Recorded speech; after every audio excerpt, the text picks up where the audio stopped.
Quran Tilawat Surah Al-Ma'idah, Para 6, Ayat 78-86, Ruku 11, recited by Zahida Malik Official, Daily 1 Ruku. لئن الذين كفروا من بني إسرائيل على لسان داود وعيسى بن مريم ذلك بما عصوا وكانوا يعتدون كانوا لا يتناهون عن منكر فعلوه لبئس ما كانوا يفعلون ترى كثيرا منهم يتولون الذين كفروا لبئس ما قدمت لهم أنفسهم أن سخط الله عليهم وفي العذاب هم خالدون ولو كانوا يؤمنون بالله والنبي وما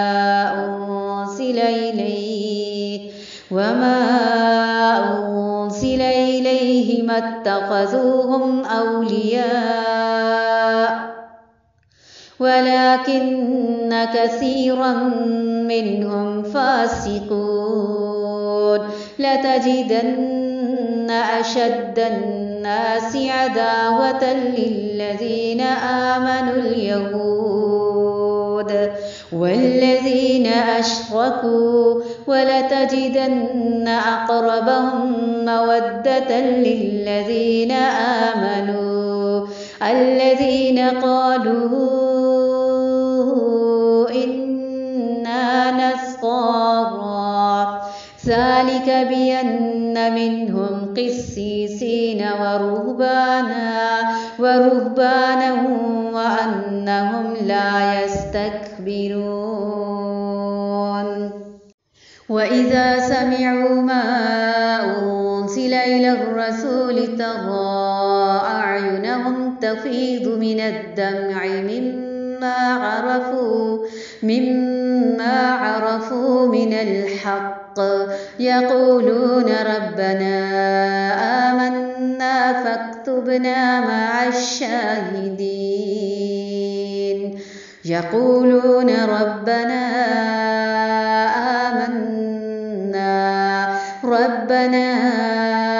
آمنا فاكتبنا مع الشاهدين ربنا